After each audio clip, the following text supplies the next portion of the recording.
Every 6 minutes, someone, somewhere on Earth sees a UFO. We look at summer sun yellowing around. Now, I know there's a lot of cynics out there that would say that UFO spotters are complete raving lunatics. You know, the idea of us being visited by aliens from another planet, you know, there's more chance of me becoming Prime Minister. But is believing in something that most people find ridiculous really that stupid?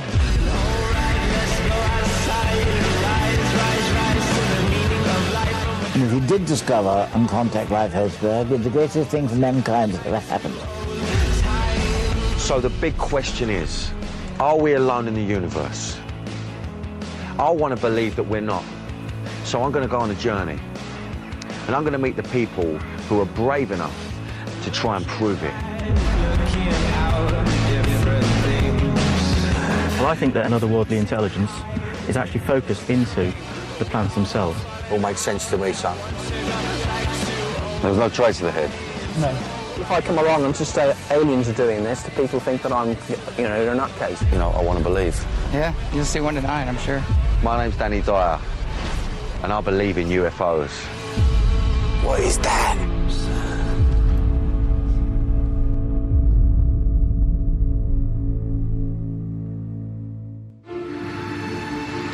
Before I set out on this journey, I need to know the odds I'm up against. Is my dream that we're not alone in the universe science fact or science fiction? We're on our way to meet a very, very intelligent man. A man I was brought up watching. A very old man now, unfortunately. I think he's 86 years of age. Sir Patrick Moore. Here we have many of the mountains and craters. There's the Sea of Crises, the one that I showed you on the Lunic pictures. There's a well-known crater, Ptolemy, and nearly 100 miles across. I mean, it's a bit of a moment for me. I'm a bit nervous just because of his intelligence and how much he knows about space and, you know, planets and how little I know. And so, you know, I don't want to come at him with a UFO thing because he just might throw me out of his house.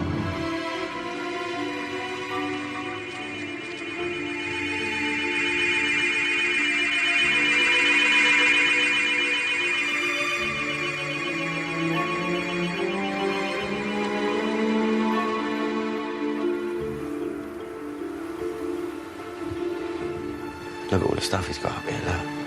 These caricatures of ideas of... I mean, look at that, look. Love that. You know, what does it all mean? What does it all mean? This is what intrigues me, because I'm going to think he's going to be very sort of anti-alien, you know, greys, all this sort of stuff. He's more scientific about it. But look, he's smothered his walls with all this sort of stuff. You know? Fascinating, look at it. Sir Patrick, how are you, sir? So I'm going to ask you straight away, I mean, do you believe there is intelligent life elsewhere in the universe? Yes. Mm-hmm. Tell you why. Our sun is one of 100,000 million stars in our galaxy. Our galaxy, well, we can see 1,000 million galaxies. So the number of stars known to exist is colossal. And we know now many of these have planets, and there must be many where life could appear. What we don't know is this. Find the world where life could appear, will it? That's what we haven't proved. Seeing is one thing, and proving is quite another. This is the thing. I mean, there has to be. I mean, it's a ridiculous idea. I quite agree. There can't be. I quite agree. So, I mean, do you believe that aliens have visited Earth? There's no proof that they have. But if an alien had come here a million years ago, which is a very short time, he'd have found no trace of intelligent life. I'm not sure he would now, imagine. No, to be fair, mate, yeah, I don't think it's a good time for him to visit at the moment. I don't. I mean, what are the chances, do you think, that we're going to find intelligent life, you know, given the vastness of space? The general consensus is there must be life up there. We must try to find it. The chances are very slim, but they're not nil. No. If we don't try, there's no chance at all. Well, of course, we've got to try, haven't we? We have to try. Quite. You give me confidence, really. You've not shattered me dreams. You've not basically told me, you know, you're running around on a wild goose chase, which means a lot to me. And if we did discover and contact life elsewhere, it'd be the greatest thing for mankind that ever happened. And it's not impossible. The chances are low, we know that. Patrick, it's been a real moment for me. Nice to see you. I thank you so much. I've learnt a lot. Nice to see you. Beautiful. I'm gonna leave you to it. The cricket's on, clearly. Love a bit of cricket. I love that. He's got a drop of wine in front of him. Good luck with everything, okay? And to you. True gentleman.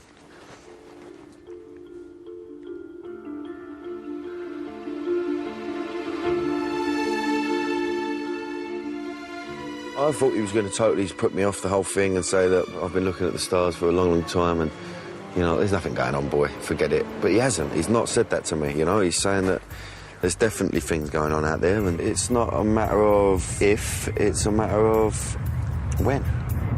Space exploration, Prometheus nations. The bad news is, gathering hard evidence for alien life ain't going to be easy. Just because you've seen something weird in the sky, it doesn't necessarily follow that aliens are involved. I see you in my star.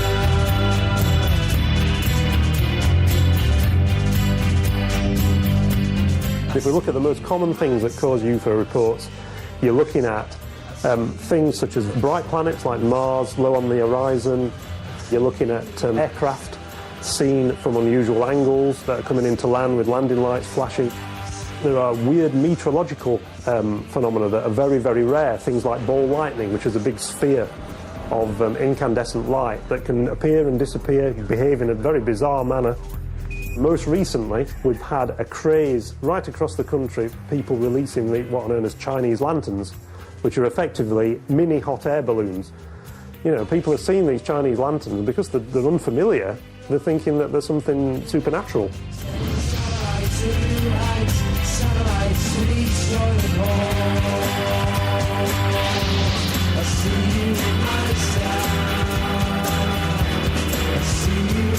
With so much stuff going on up here, it's going to be really hard to nail a UFO. So I'm going to start my search for signs of extraterrestrial life by keeping my feet firmly on the ground.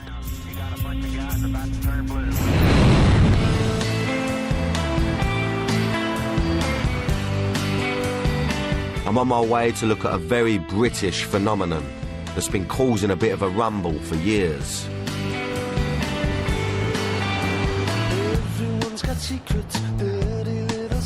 They've baffled scientists and farmers for centuries. Although they may be secrets, they may show your weakness. Well, are they really true? Well, are they really true?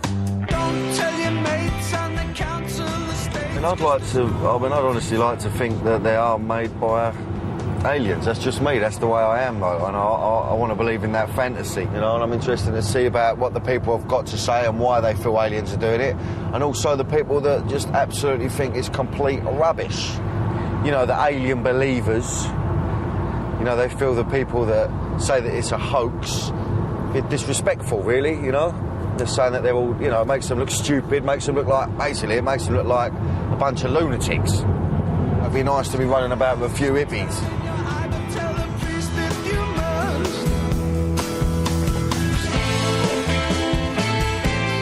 Meet you. Pleasure.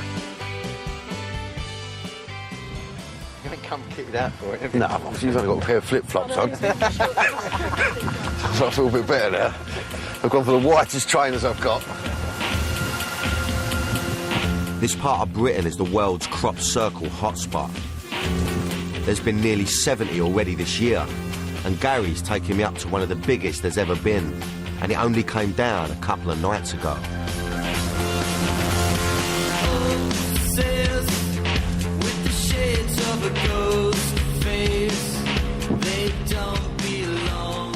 Wow.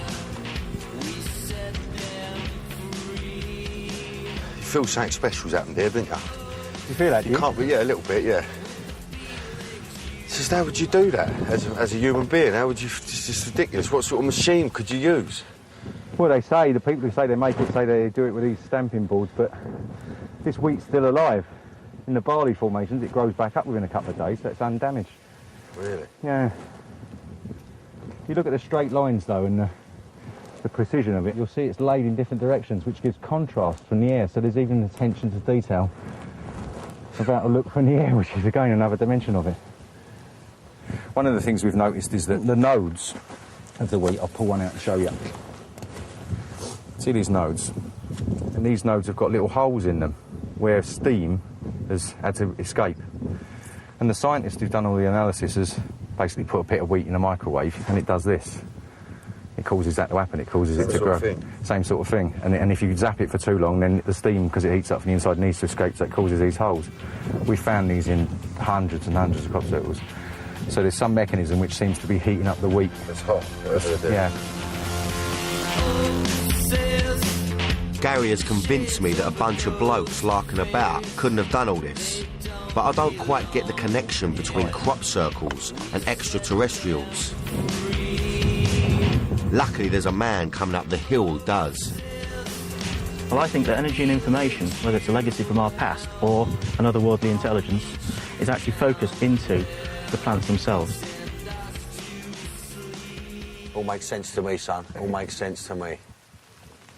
You come across any circles that you would have thought are done by humans, or are they all totally from that mob up there?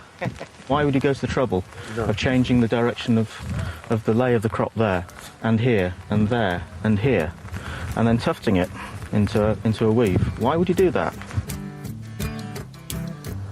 I could actually just be running around with a couple of complete insane lunatics, you know, that are just wrapped up in this mad fantasy mystery world, but actually, you know, maybe these people know what they're talking about. You know, someone needs to try and explain it. What are you meant to do? Just ignore it? Have nothing to do with it? You know, like most people do on this earth, very small percentage who really take these things seriously. I mean, the same here. I was the same. I'd open a newspaper, I'd have a look at a crop circle and go, oh, that looks a bit mad. Turn the page, have a look at a pair of tits. I've heard there's a pub round here where some of the geezers who say they make the circles hang out. Because I'm so convinced that aliens have had their little green hands in all of this, I'm going to get in there and have a little natter. Crop circles in England, decades of designs. Is it some kind of mockery or some kind of sign? Matthew? Hello, Danny. Hello, sunshine. How you doing? So not too bad. It's a strong shirt you got on there, first of all. Strong shirt, lovely. Strong day. Now look, I've just experienced my first crop circle. Went up the hill, walked in it, a bit of a moment for me. Didn't know how I felt about it before. Now, I've been spending time with people that believe, obviously, it's that mob. Yeah. Yeah. And I was very impressed by how intricate they were, and their designs are very clever. You're going to tell me otherwise, aren't you? I mean, what do you believe? What do you believe these crop circles are about? Generally, yeah, I think you could say people are really doing this.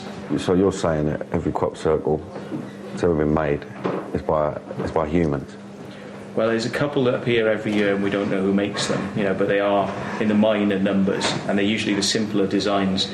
Everything that's done by people is complicated geometry. How many people would it take then to do, you know, 400 feet, say?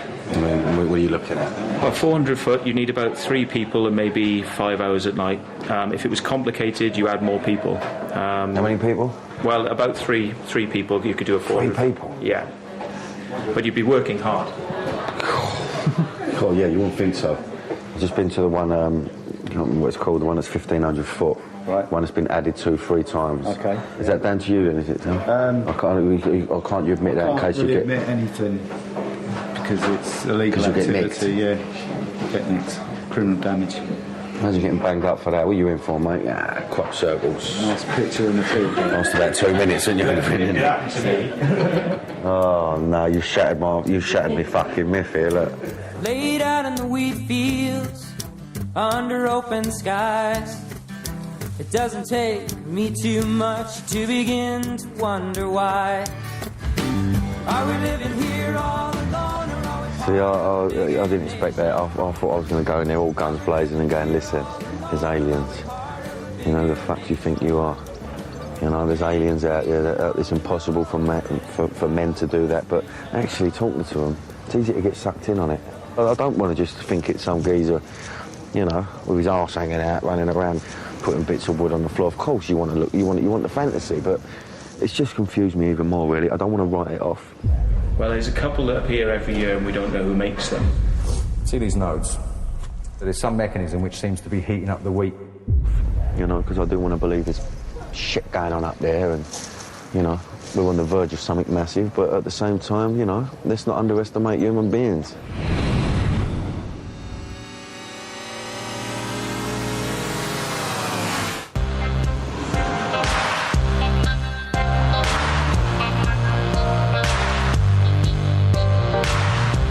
It looks like my search for hard evidence that aliens exist isn't going to be straightforward. But I've just heard about something so mysterious, even UFO skeptics struggle to explain it. Across the world, cases of animal mutilation have been linked to sinister alien activity. His cow found dead along the Purgatory River. Her udders and reproductive organs missing. Over several decades, it's been claimed that a strange series of animal deaths have a UFO connection. Ranchers have found horses and cattle dead in mysterious circumstances. In some cases, there are strange wounds to these animals, which look as if they've been caused by a laser, very precise cuts. Some of the carcasses have apparently been completely drained of blood. Other people have reported strange things in the vicinity of areas where these deaths have taken place. Lights in the sky, UFO sightings, and many people think that extraterrestrials are effectively harvesting these unfortunate animals, removing biological material, removing genetic material, and using this in some sort of breeding program that they're undertaking.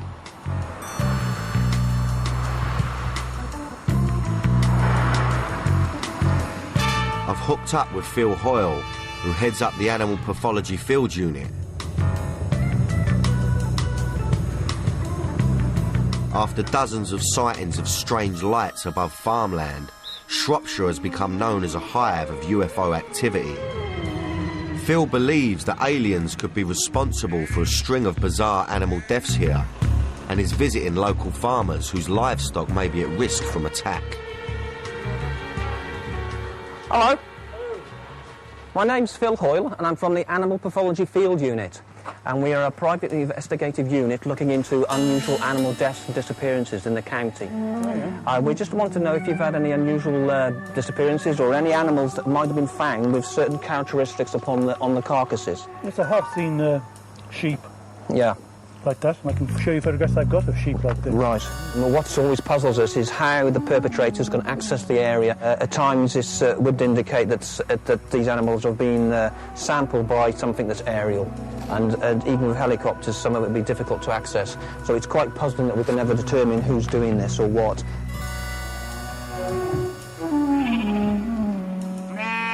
You were talking about it has to have come from the air, and you said it certainly can't be a helicopter and all that. So you're almost giving him little hints. I am, yeah. Little, I'm trying to set him up, you see, because he didn't go over them. What do you mean? What can it be then? Yeah. Come from the air? Yeah. If I come along and just say aliens are doing this, the people think that I'm, in a nutcase, Complete crackpot, and they think, oh. Right, we go through a process of elimination, and when the farmers come through that elimination process with us, they realise that it can't be done by predators or the village idiot. Yeah. It isn't showing round the head, it's showing more the throat. No blood. No blood seen. No. Like having had his head completely removed. That's just something that's indicative of it, yeah. I'm not carrying shot to that. There's a decapitation sometimes even with calves. There's no trace of the head? No. And the head's never found, never are they. And so the predator wouldn't want the head. See, there's no value to a predator. Right. Okay, thanks very much for your time. Cheers now. Thank you. Thank you very much. I feel like one of the, feel like a Ghostbuster. This is a random farm we've picked, you know. You may think we've set this up a little bit. It looks like we've set it up, but Phil's never been to this farm before. It's definitely real and it's definitely going on, isn't it? You know, we can't deny that.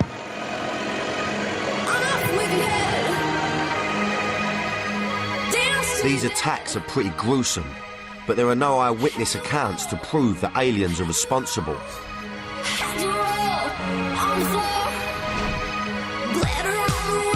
I need to find someone who's actually seen a real-life alien with their own eyes. Maybe the evidence of someone who's been abducted will help me believe that alien visitors have season tickets to planet Earth.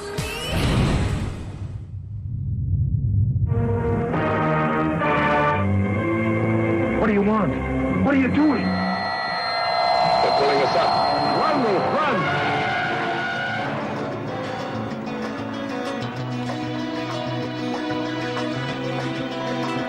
In the early 1960s, Betty and Barney Hill had an experience of missing time, which followed having seen what they took to be a flying saucer following them as they were on a long car journey.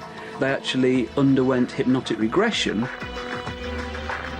We both described under hypnosis of the car coming to a complete halt, the electrical system dying out, a cluster of men on the highway coming toward us. Where they tried to insert an instrument, needle-like instrument, just below my navel. And this caused pain. That initial story of having been abducted by aliens, taken on board a spaceship, being medically examined. In other words, the classic alien abduction scenario actually kind of provided a template for stories which were to follow.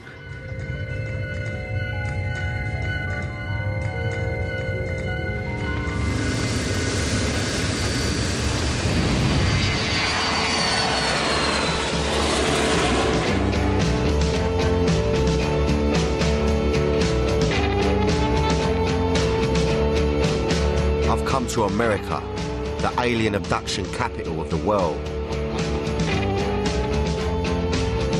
I'm on the trail of a man who's had more close encounters than anyone else on the planet. The media over here are really excited about a guy called Stan Romanek, who says he's got footage of a real-life alien. That's right, Stan Romanek joins us live from Denver, Colorado this morning. We have a picture of what you saw out of your window, which you claim is a space alien. When you look at the video, you can see the facial features move, you can see the eyes blink. For skeptics out there, they need to see proof. They need evidence.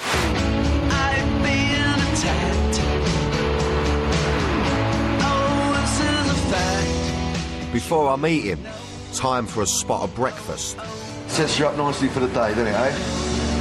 Fucking hell. Jesus Christ, and that's my little side order there.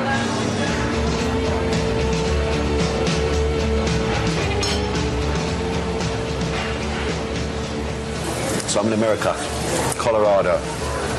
I'm about to drive an hour north to a place called Loveland to meet a guy called Stan, the most famous alien abductee in America. I don't know, though, I just feel a little bit suspicious about it.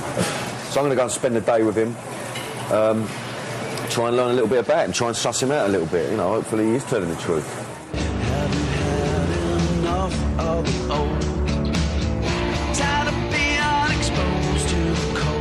Stan claims that over the last 10 years he's been visited by aliens many times, and that they've put implants under his skin as part of a program of secret experiments.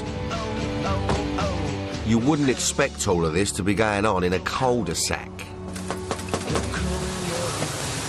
No bell, buzzer.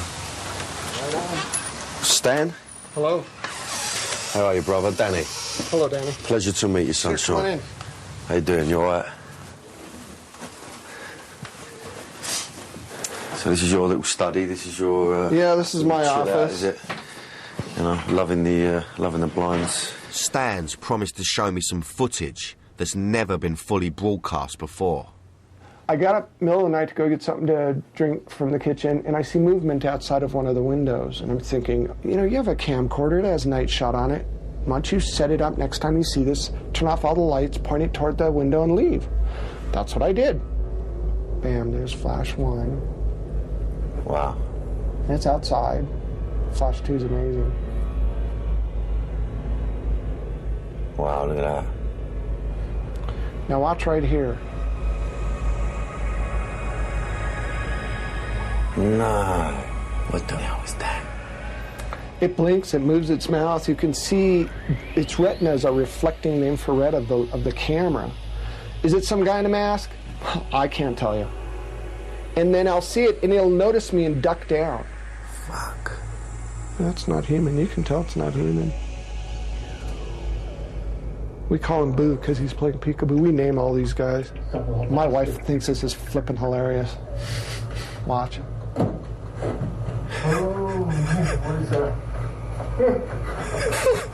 You're very camp there, Stan, yeah, but I can't get my head around that. Yep. At first, it does look like it's flat, you know, but then, yeah, you're right, and then it starts then it moving, moves, yeah, and then you do see that. I don't know what to, I can't deal with that. I don't know how to deal with that, to be honest. It gets even more bizarre. All right. Can it get any more bizarre? Trust me. You ready? Give it to me. Suddenly, it felt like I had a little sliver in my hip. Mm-hmm. I tried to pick it out, and I couldn't get to it, so I decided to go to the doctor. The doctor took an X-ray of it, and they said, "Oh, we see something, but we're not sure what it is." And I'm yelling at this guy. I said, "Look, it's coming out. You can touch it and feel it." When it comes out, I feel this static shock that literally makes my whole leg jump. And this object is fuzzy, white fuzz. As soon as it hits the oxygen, the fuzz starts to melt. We look at it, he says, "I've never seen anything like that." It had some kind of structure inside, you can see, but I didn't know what. And that's after I cleaned it up. I put it under black light, it turned orange. I shut off the black light, it stayed orange. Sent it off to the scientists. They sent it to, I think, Cal Berkeley. They found almost virus-sized or germ-sized computer chips in it in tiny little microscopic gears. When they looked at it, it was nothing we had. It looked like a cross between nano and biological, some kind of nanobiological organism. It gets even weirder. The scientists finally got surveillance cameras up. This is October 7th, 2003. This scared me the most. Really? More than Boo? Yeah, you'll see why. Okay. This was leaked to us. It's a top secret government document with my name on it. And it says, Project Romanek. Project Romanek. Be advised, we expect Romanek to have a visitor soon. We will try our best not to miss it this time. We will follow up as things unfold. Air Intelligence Agency Division. I can understand why that's frightened you more than anything else. Yeah, why do you feel... look, I'm looking at evidence. I can't... my brain is trying to compute what I've just seen there. And, why is that not splashed over every news channel all over the world? Why is it being just swept under the carpet? Because they have... maybe they're afraid to lose control of the population. Maybe they're afraid that they're going to get mud in their face for lying about it so long.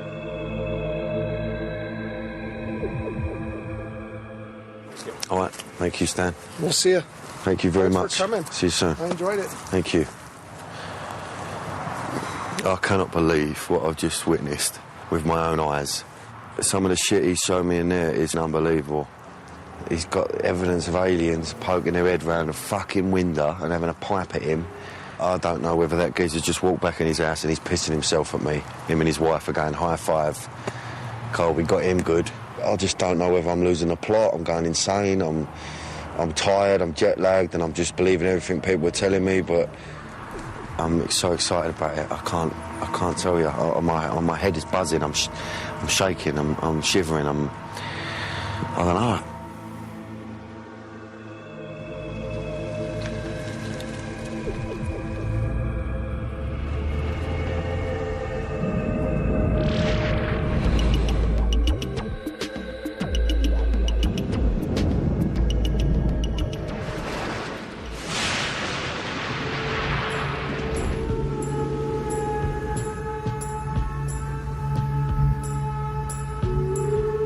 Since coming back from America, I've been thinking about what Stan told me, and as good as his evidence was, and some of it was brilliant, it's just some of it just don't stack up.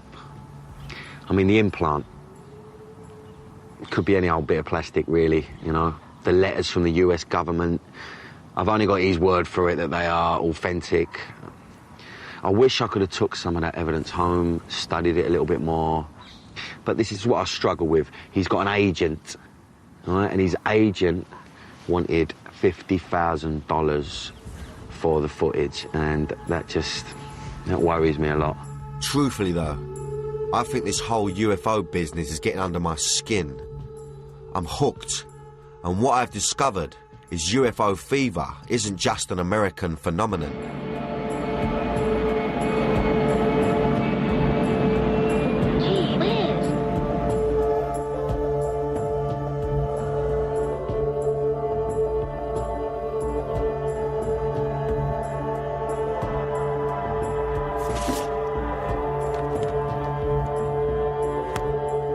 Most of the government's early work on UFOs was secret or top secret. There were a number of reasons for this. One was that we thought we were looking at Soviet activity. The second reason was really that the Ministry of Defence is, as you would imagine and expect, an inherently secretive organisation.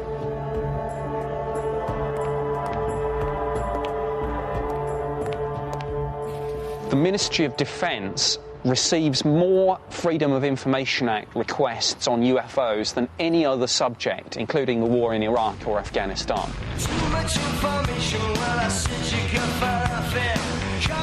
Those 12,000 sightings are, we know, only the tip of the iceberg. Many people who see a UFO won't report to anyone, either because they fear that they'll be ridiculed or they feel that they won't be believed. So when we talk about 12,000 reports in the MOD's archive, we can speculate with a reasonable degree of certainty that the real figure is certainly over 100,000.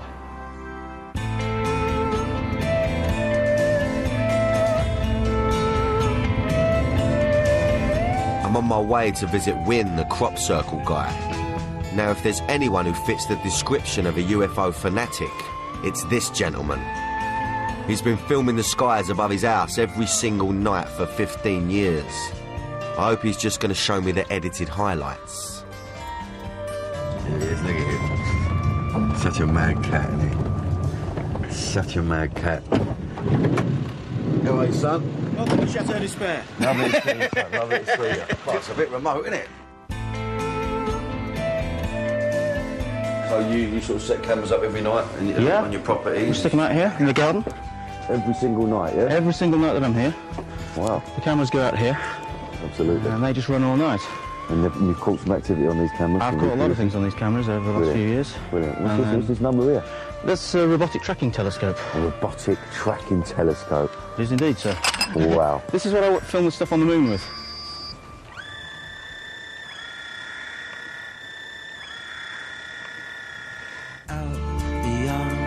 Telescopes bright, up above the towers, touched up high.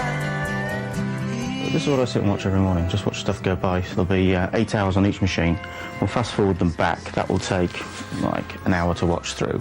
What, you just sit there, you just fast forward it? And yeah, while you're working or having your breakfast and doing all that kind of stuff, making your phone calls, you're just watching it spooling through on both screens. So that's like 4 hours a day.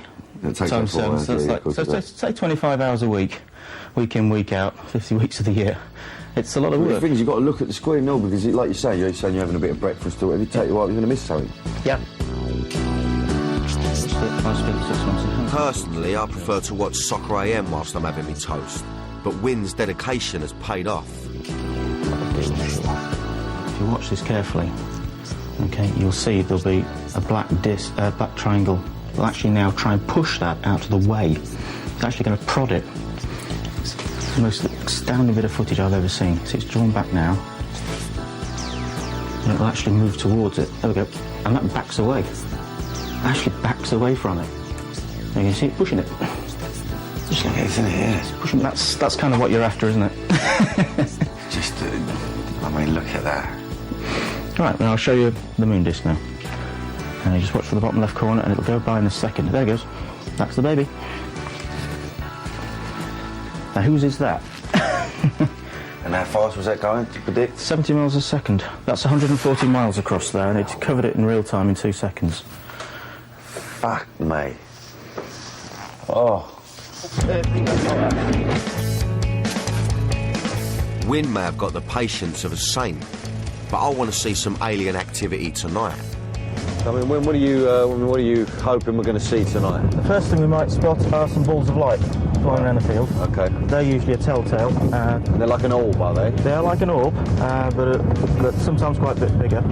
And then an event occurring. And then an event. Wow, that's what we want. That would be good. Chasing a dream, no, I never pick up the pen. Always assured, but I like it when we pretend. Well, these are just 2 recorders. There's one for each camera, and we have 2 power supplies because we need double redundancy. So we have independent power supplies, so if one gets hit, one might survive. You may wonder why I'm using VHS rather than digital. Yeah, old school. These keep ticking. Yeah. When other stuff stops. Give me juice, baby. My ever-changing goals. You know it's dark now, but that's how that looks on the camera now. Powerful cameras, these on wing. Yeah, these are powerful, completely weatherproof. Look at that, that's a proper little contraption we've got there, isn't it? Yeah, this is the real deal. There'll be a colour one on the dash, in case anything happens to these. It cost you a few quid, this gear you've got here with? Yeah, it's cost me well over 20 grand over the years in just 20 bags, yeah. Cameras and kind of stuff.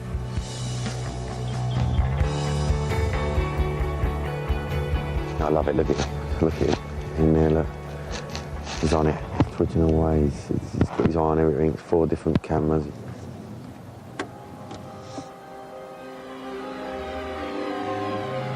This is my bed for the night.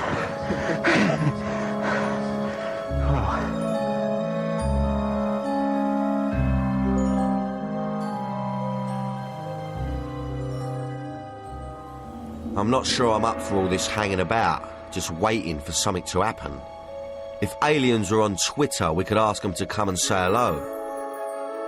After all, if it's true that they're sending messages down to Earth, surely they would be trying to communicate with us.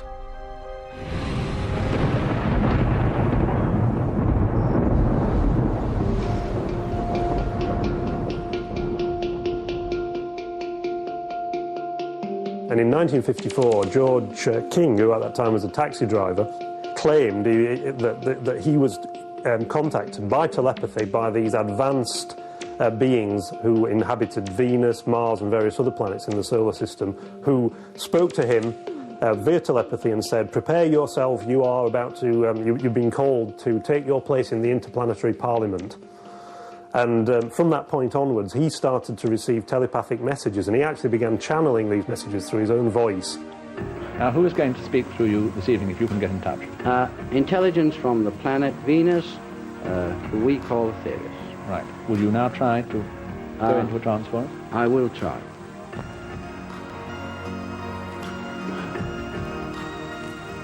Good evening. Good evening.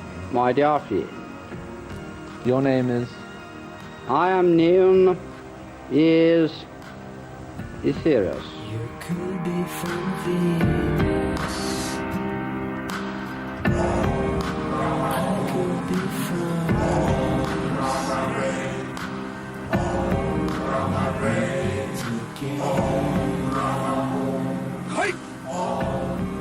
We're saying that the Star of Bethlehem was a UFO.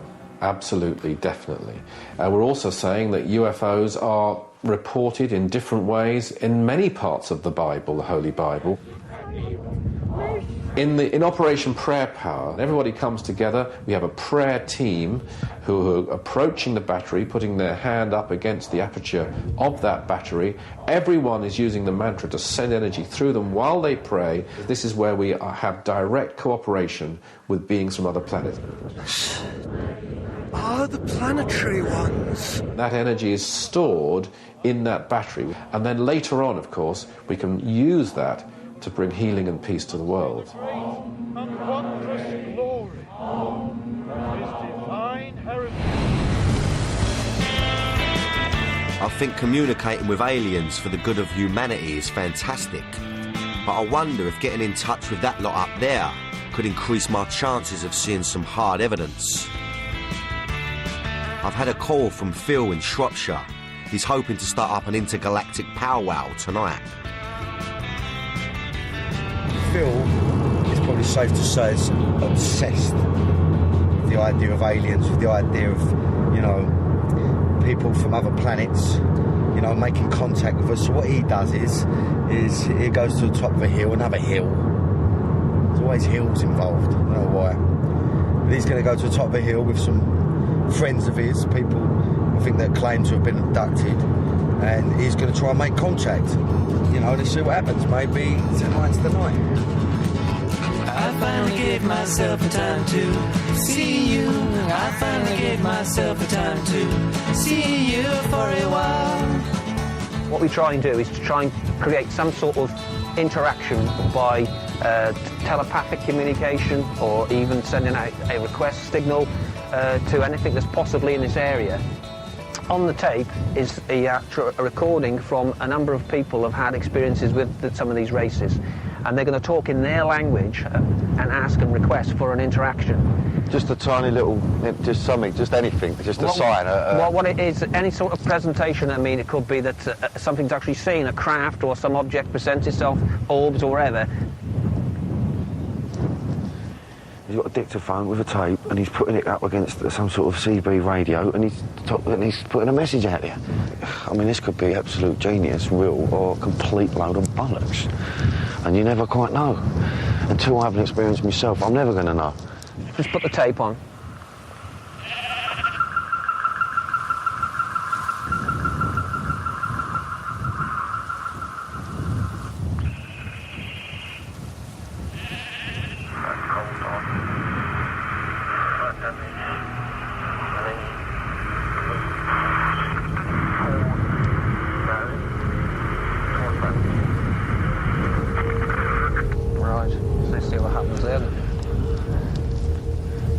It looks quite eerie out there anyway, doesn't it? They all look like spaceships, man, and clouds, don't they? Don't they? Never seen clouds like that before.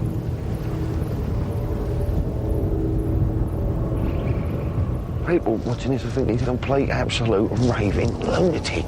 But is he? That's what's open for debate. That's why I'm here. That's why I'm standing on a hill, 10 o'clock at night, freezing my bollocks off. You know?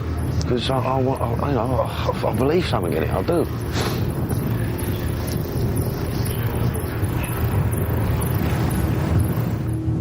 We've come up here on a really clear night. We're trying to make contact now and saying, right, bump, we're here. We've got a young cockney who wants to believe, wants to get involved. But ain't, you know, nothing. Not a fucking thing. And I want to believe so much. I keep thinking I'm seeing things, but I'm not. Am I going mad myself? Am I going insane? I don't know. You can come out 100 times and see nothing, but maybe the next one you can. By the end of the day, it's not really dark enough, and at the end of it could be something could come along later on. So we'll stay and keep a watch for a while. Phil. Cheers, mate. Thank you. No problem. Thank you. Phil's a lovely, lovely man. I think he's trying to do the right thing for humanity, which, you know, he's a strange-looking superhero, but, you know, in my eyes, he is a bit of a superhero, you know. I think there should be a lot more people like him. I think the government should give him a few quid to do his bit of, you know, his experiments, and why not?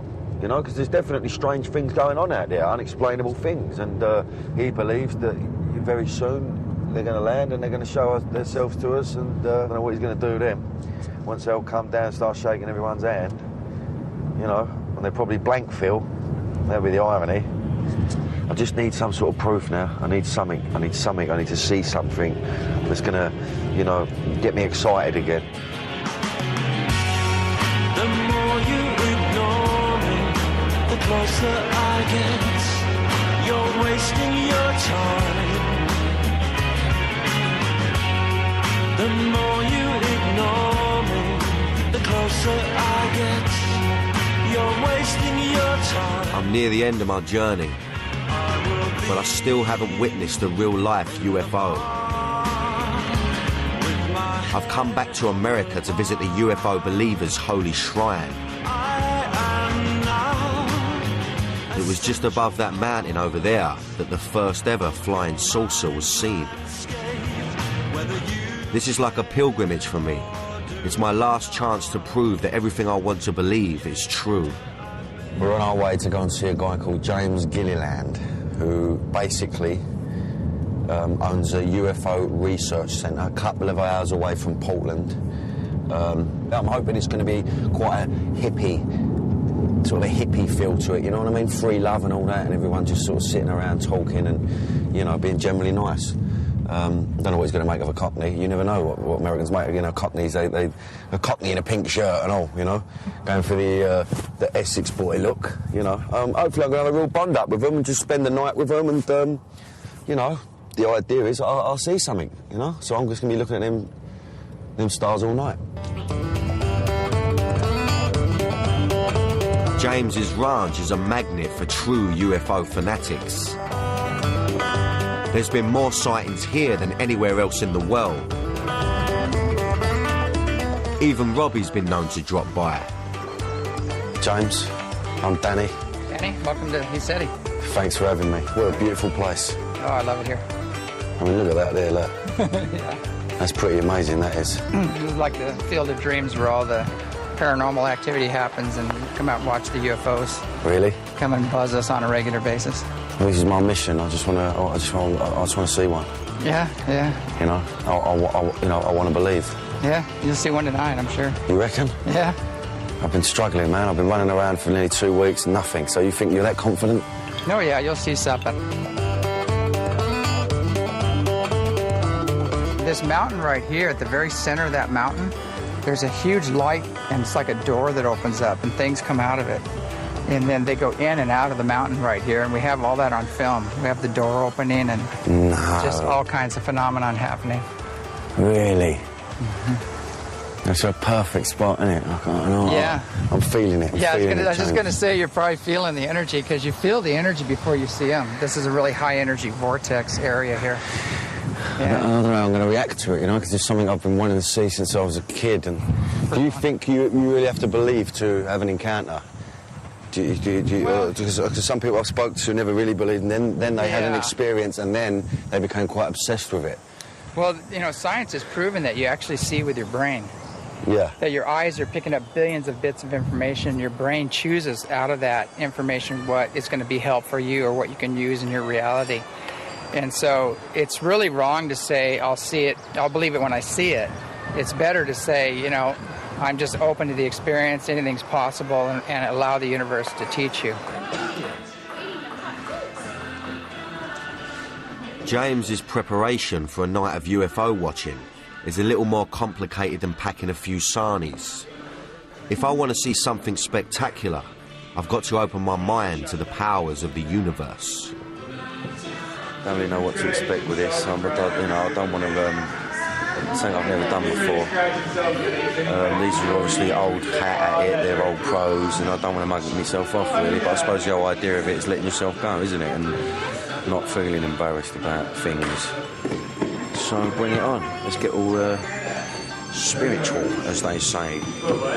Okay, so let's start with the 5-element postures. Everybody's going to stand up. Hands come up and out to the side.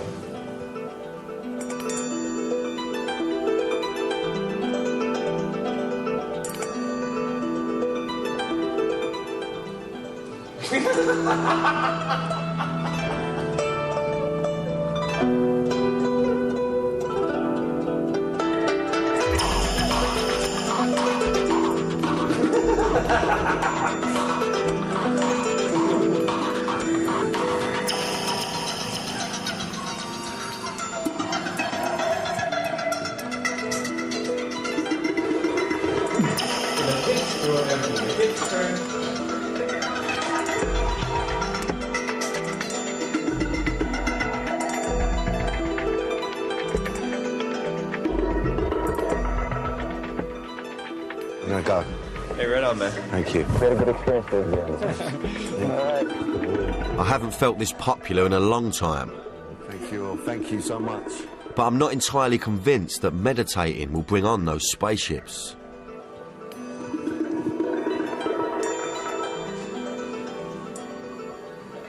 I feel very, very strange. I feel a bit pissed and a bit... I don't know, I can't explain it. I don't know whether it's... I don't know whether I could totally let go because of what other people were doing. It was sort of put me off a little bit. Just crying and like shaking and all that, but Something's happened to me. I mean, I don't know. I don't know what it's all about. I don't know. This is going to the other level of the whole UFO thing. For me, when I first started this job, it was about looking up in the sky and seeing a spaceship. You know, that's what it's about.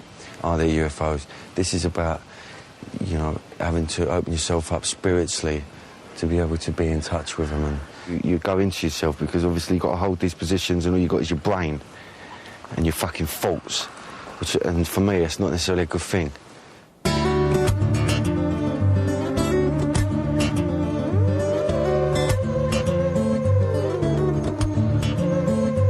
UFO.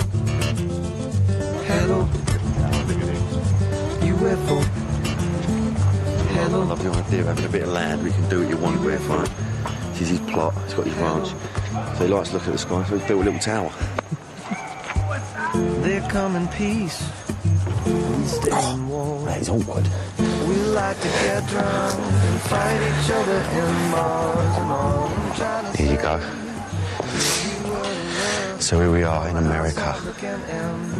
And look at this plot here, look at this. And believe you me, that ain't a set. The BBC wouldn't pay for no set, mate. We've come full circle back to when the first flying saucer was spotted. Hopefully this ain't going to be the last.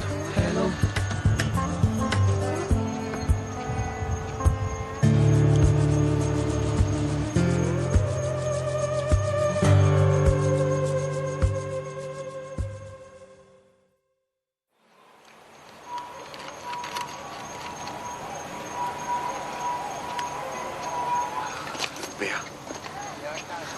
Celebration, isn't it?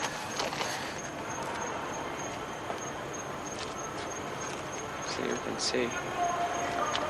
See, with the naked eye, you can't really see anything up there. No. And with this, I just keep scanning. Yeah. And same thing with your night vision. Between the two of us, we should be seeing something. Yeah, up there. Whereabouts? That's a bright one. See it? If you look through it up there, straight ahead. Yeah, where's the laser point? Oh, wow, yeah. Well, get on that. Got him. Is that one? I got him, yeah. That is, we got him. Is that it? That's it. Hey, guys, check it out. It's coming in from the south, towards the mountain. Fucking hell, that's massive, isn't it? Where's it going? Going over towards the mountain. Oh, look, another one. This one just powered up right underneath him and took off. See, you have this one and this one? He just took off right underneath it. Oh, yeah. Got it, yeah. Did you guys see it power up? Yeah. See it? Oh, man, it was huge. It's like having a UFO overdose. Yeah. It was my first hit's like a massive one. Yeah. I think we'll have some more.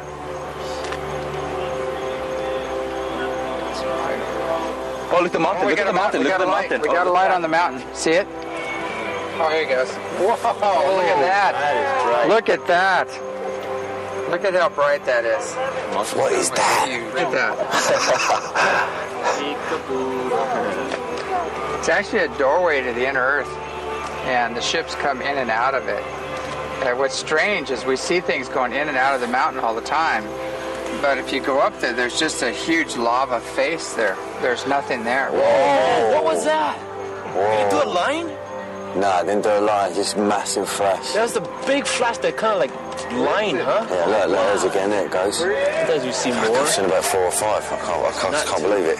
Not too bad. The mountain actually in the sky. Don't know what to do with myself. I've got one here, look. Wow. Right around here. Is that not one there, maybe? It's like a red colour.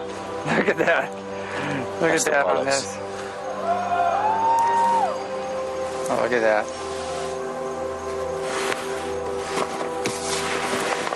Wow. I've done it. Oh, yeah. I mean, that's unbelievable, isn't it? That is a fucking UFO. That is a fucking UFO.